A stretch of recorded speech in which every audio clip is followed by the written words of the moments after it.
Fame affected bounty hunting and your personal life?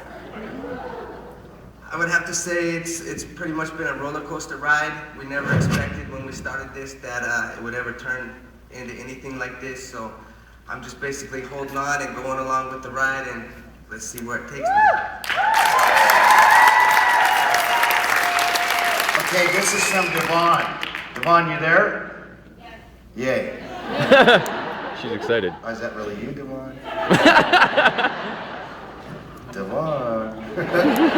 I want to know from Leland, is there any fugitive capture that which was the most touching fugitive capture you ever had? Which one made you cry or made you feel bad, or which one got to you, son? I would say probably the one that made me feel the best would, of course, be Andrew Luster. And I feel like that one there, I was able to do the most part of helping anybody out, which, you know, there's a lot of women victims out there that while he was out on the loose, you know, they were losing sleep, they couldn't rest at night, so that capture right there was probably the top one. As you know, Andrew Luster had 86 counts of rape, and poor Leland took him to Mexico. It wasn't for a vacation. I told him, just stand there and help me tackle this guy, son. And we did. Now, and I don't mean to brag about my son, but Leland, who's your coach that trained you? Jesus Salud, who is also known as the Hawaiian Punch, is one of the greatest boxers in the entire world. So whether he's 5'7" or whatever, as you see in that one show, he took that 280-pound boy who was 6'1" and dropped him. Leland is a very, you know how you have, what's the word, live through your children? Well, what about? You proliferate, live through your children? But I was a boxer too, but I didn't win every fight. So Leland has won. He made him retire last year. He's done. So he wins every fight. Whatever, because I tell Beth and he's done. but he is very tough. So nowadays, can you believe that I changed these boys' diapers? And you imagine how I feel now when they're running up in front of Dad to the door to get the guy, and I'm like, don't, and I can't say don't, because they want to be the guy that captures them. You imagine how I feel and how proud I am as a father that they're doing that. It's amazing. So what's the next one? This one here is from Cora. It says, do you ever simply get tired of what you do and need to seek peace? We are like wolves, okay? We went like a pack of wolves. If they're not eating, they're like starting to eat each other. We went fishing the other day, 2 days, we caught all these fish, and we're like, I'm like, he's like, let's go get one, Dad. I'm like, I don't need one of them, let's go get a real guy. And, because the adrenaline goes, your body gets hooked on that, right? And you got to fulfill that. When we come home without a capture, I never hate him, he never hates me, but all of us don't like none of us. No, especially Beth. Get away from me. Oh, he's still on the loose. Oh my God, how could you say that? I'm like, man. And the next day we capture her, she's tiptoeing through the tulips. So it's when you get like that as a family, and you go do this, and you don't do what you're set out to do, you don't like each other. But then when you do, you're like, we're all happy with each other, praise the Lord, yee-haw, we're great. But it's hard if you don't capture the guy. What's the next one? This one is from Rachel, and it says, an example to Gary and Bonnie. It says, do you ever encourage them to become bounty hunters? Gary, like I said to you before we started, Gary is starting to do it. Who knows in the next 10 years what weaponry the criminal will have? What both our countries, what direction they're going into. No. I want Bonnie to be the bug girl and Gary to be the little bug thing on TV. Hi, this is a caterpillar. This has a metamorphosis. It turns into a butterfly. Yeah, good luck. You say you're right.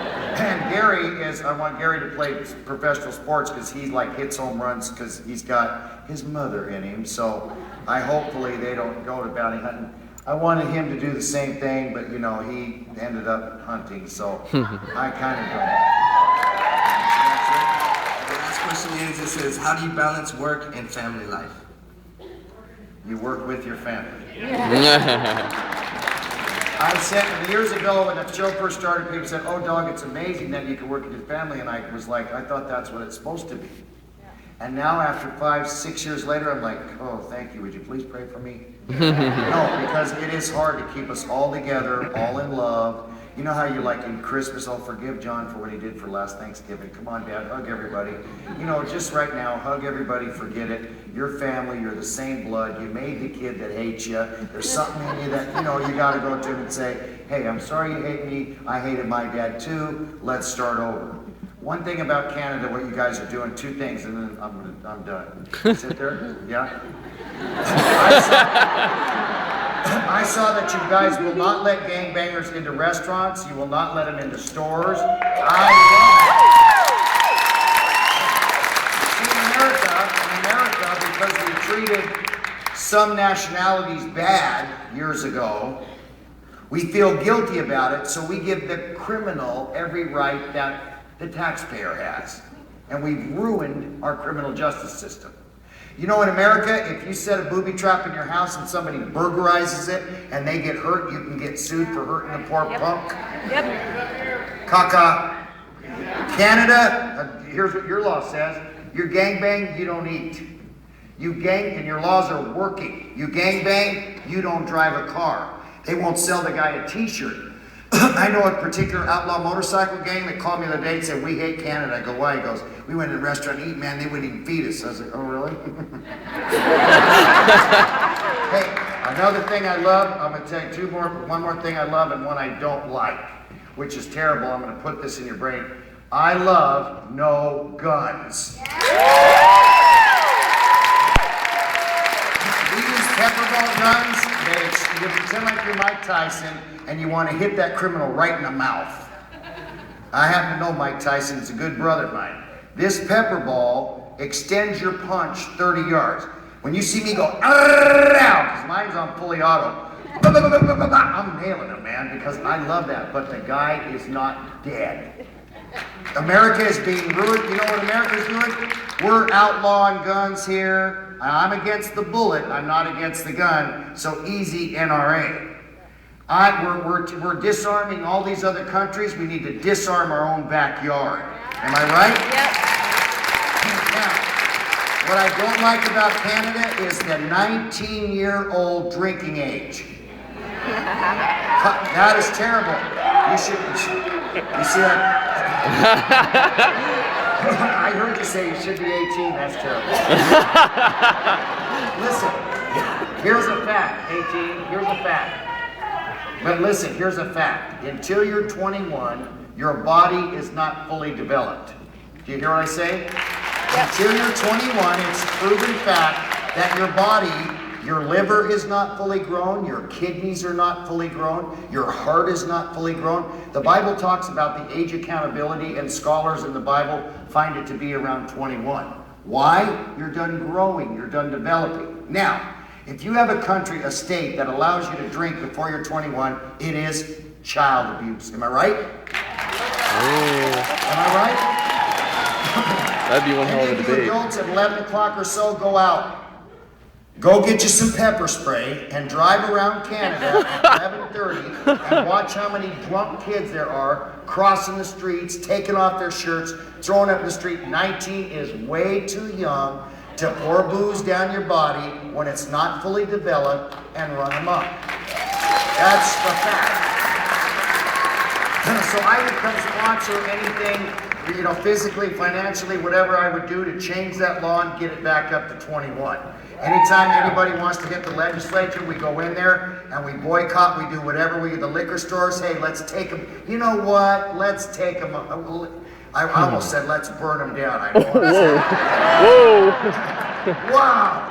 Let's take them head on. What do you mean the liquor lobbyists are big? Can they eat pepper balls?